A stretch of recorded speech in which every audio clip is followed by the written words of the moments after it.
আজকে ছিল আমাদের 8th ওয়েডিং অ্যানিভার্সারি, 8th মে ছিল। আর সন্ধেবেলায় আমরা একটা ফ্যামিলি নিয়ে গেট টুগেদার প্ল্যান করেছিলাম, ওই ডিনার করব, রেস্টুরেন্ট যাব, এই সমস্তই কিছুই।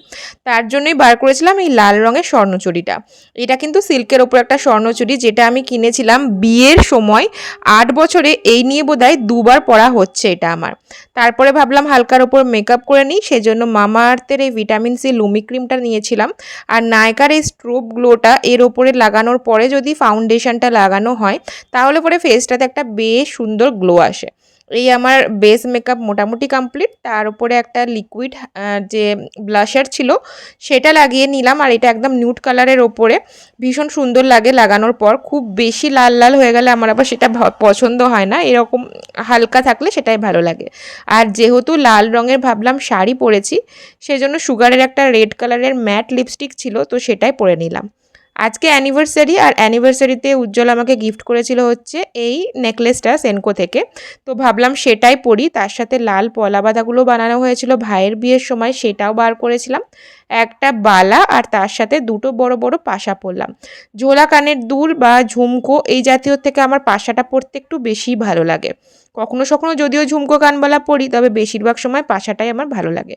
উজ্জ্বলকে বললাম যে তুমিই নেকলেসটা পরিয়ে দাও, যখন তুমি গিফট করেছো। আর উজ্জ্বল এখানে পাঞ্জাবি পরে একদম রেডি হয়ে নিয়েছে। বাঙালিভাবেই আমরা সেজেছিলাম, আর এই হচ্ছে আমার ফাইনাল লুক। মনে হচ্ছে যেন এই বছরই আমার বিয়ে হয়েছে, ফার্স্ট অ্যানিভার্সারি। যদিও সেটা নয়, দেখতে দেখতে 8টা বছর কাটিয়ে ফেললাম একসাথে। তারপরে বেরিয়ে পড়েছিলাম সবাই রেডি হয়ে, ওই 8টা বেজেই গেছিলো। যাওয়ার সময় আমরা একটা কেক নিয়ে নিলাম, আর ম্যাঙ্গো ফ্লেভার কেকই অর্ডার দিয়েছিলাম। সবসময় তো চকলেট বা ব্ল্যাক ফরেস্ট দেওয়াই হয়, অন্য একটা কিছু ট্রাই করবো ভাবলাম। তারপরে আমরা পৌঁছে গিয়েছিলাম এখানে রামপুরহাটের ডিসি স্টার হোটেলে। এই হোটেলটার খাওয়া দাওয়াটা যেমন ভালো, সেরকম এখানকার অ্যাম্বিয়েন্সটাও আমার ভীষণ ভালো লাগে। সেই জন্যই এই হোটেলটাই চুজ করেছিলাম। আর এখান থেকে 6তলায় উঠতে হয়, 6তলা থেকে পুরো রামপুরহাট শহরটা ভীষণ সুন্দর করে দেখা যায়। আর কালকে যেহেতু সারা রাত বৃষ্টি হয়েছিল, আজকে গরমটা কিন্তু একদমই কম ছিল। সেই জন্য এই খোলা জায়গাটাতেই আমরা কেক কাটিংয়ের অ্যারেঞ্জমেন্টটা করেছিলাম, আর এখানেই সবাই বসেছিলাম। এখানে মা মামনি সবাই বসেছে, মামিরাও আসবে, বাবা আসবে, সবাই আসবে। তাদের জন্য ওয়েট করছিলাম কেক কাটিং করব বলে। আর এখানে তোজো তো দেখে ভীষণ খুশি। দূর থেকে দেখা যাচ্ছিল ক্লক টাওয়ারটা, সেটার জন্য আরও খুশি হয়ে গেছে। তাছাড়া স্টেশন দেখা যাচ্ছিল, ট্রেন দেখা যাচ্ছিল। এই সৌম্য মানে ওর মামার কোলে করে ও সেই ক্লক টাওয়ারটাই দেখছে। ভাইয়ের যে বৌভাতটা হয়েছিল ঘরোয়াভাবে, সেটা এখানকার ব্যাঙ্কোয়েট হলেই আমরা করেছিলাম। সেই জন্য এখানকার সবার সাথে একটু চেনা জানাও আছে, সেজন্য অ্যারেঞ্জ করতেও সুবিধা হয়েছিল। অ্যাম্বিয়েন্সটাও যেমন সুন্দর লাগছিল দেখতে, আর ওয়েদারটার তো কোনো কথাই নেই, দারুণ হাওয়াও দিচ্ছিল। এত সুন্দর একটা জায়গায় সবাই তো একটু ফটো তুলেই নিচ্ছিল, ভিডিও বানিয়ে নিচ্ছিল। আর এখন শুরু হয়েছে গিফট পর্ব। মামি গিফট দিচ্ছে, তারপরে মণিমা দিচ্ছে, মামুনি বাপিও সকালবেলায় আশীর্বাদ করে দিয়েছে। সবাইকে প্রণাম করা হলো, মণিমাকে প্রণাম করতে ভুলে গিয়েছিলাম, গিফট নেওয়ার পরে মনে হলো, তো সেই জন্য প্রণাম করলাম। আর অনেক পাওনা হলো আমার। এবার শুরু হয়েছে খাওয়া দাওয়ার পর্ব। প্রথমে কোল্ড ড্রিঙ্কস দিয়েছিলাম, মশালা কোল্ড ড্রিঙ্কস। তো সেটা খাওয়ার পরে আবার এখানে আবার অপর্ণার ভাই দেখছি দুটো গিফট কিনেছে, যেটার কথা কিন্তু আমরা একদমই জানতাম না। তো এখানে খুলে দেখছি আমাকে দিয়েছে চান্দানি পার্লস থেকে একটা সুন্দর কানবালা ঝুমকো টাইপের, যেটা আমার তো ভীষণ পছন্দ হয়েছে। আর উজ্জ্বলের জন্য একটা হফম্যানের একটা শার্ট নিয়েছে একদম কটনের ওপরে, যেটাও আমাদের ভীষণ ভালো লেগেছে। আর এখানে এবার ভাবলাম কেক কাটিংটা করেই নিই, প্রায় 9টা বাজতে যাচ্ছে। আর এখানে হচ্ছে এরা সুন্দর করে টেবিলটা অ্যারেঞ্জ করে দিয়েছিল। আর এই যে হচ্ছে কেকটা, যেহেতু এখানে অনেকেরই চকলেট ফ্লেভার ব্ল্যাক ফরেস্ট পছন্দ নয় বলে ম্যাঙ্গো ফ্লেভার অর্ডার দিয়েছিল।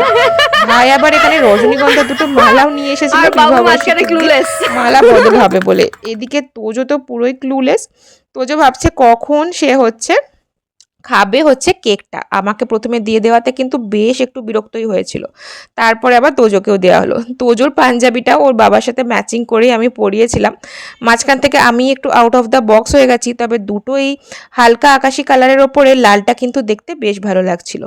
তারপরে যারা হোটেলে ছিল, তাদের যারা ছিল আর কি স্টাফ থাকে, তো তাদেরকেই বললাম সবাইকে কেকটা ভাগ করে দিয়ে দিতে, কেটে দিয়ে দিতে। এখানকার স্টাফদের বিহেভিয়ারও ভীষণ সুন্দর, সেই জন্য এরা সুন্দর করে এরা সার্ভ করছিল। সব কিছু অ্যারেঞ্জমেন্ট ভীষণ সুন্দরভাবেই ওরা করেছিল।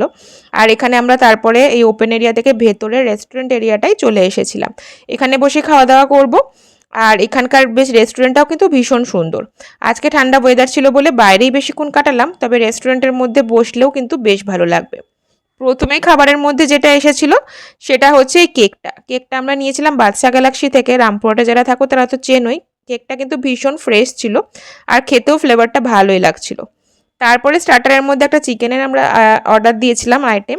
তারপরে চলে এলো হচ্ছে চিকেন ললিপপ। এটাও কিন্তু ওরা সুন্দরভাবে সবাইকে সার্ভ করে দিয়েছিল। মোটামুটি 4টে টেবিল তো বুক করতেই হয়েছিল যতজন আমরা ছিলাম তাতে। তো সবাইকেই সুন্দর করে সার্ভ করে দিয়েছিল। আমরা ডিনার মেনুটা একদমই সিম্পলের ওপর রেখেছিলাম, যাতে সার্ভ করতেও সুবিধা হয় আর খাওয়া দাওয়াতেও তাড়াতাড়ি হয়ে যায় আর কি। সেই জন্য হয়েছে কাশ্মীরি পোলাও দিয়েছিলাম আর বাটার নান, যেটা আমি খাইনি বলে ভিডিও তোলা হয়নি।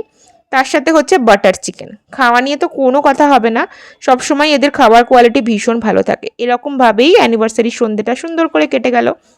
আর তোজো হচ্ছে এখানে জল ফেলে দিয়েছে পায়জামাতে, পায়জামা খুলে এখন শুধু পাঞ্জাবি পরেই সে ডান্স করছে, এখানে টিভিতে গান চলছে তার সাথে। ব্লগটা এখানেই শেষ করছি। ভালো লাগলে অবশ্যই লাইক কমেন্ট করে দিও, শেয়ার করে দিও। আর ইউটিউব থেকে দেখলে অবশ্যই চ্যানেলটাকে সাবস্ক্রাইব করে দিও। ফেসবুক থেকে দেখলে পরে ফলো করতে একদম ভুলো না। আজকে আসি, পরের ব্লগে আবার দেখা হবে। টাটা।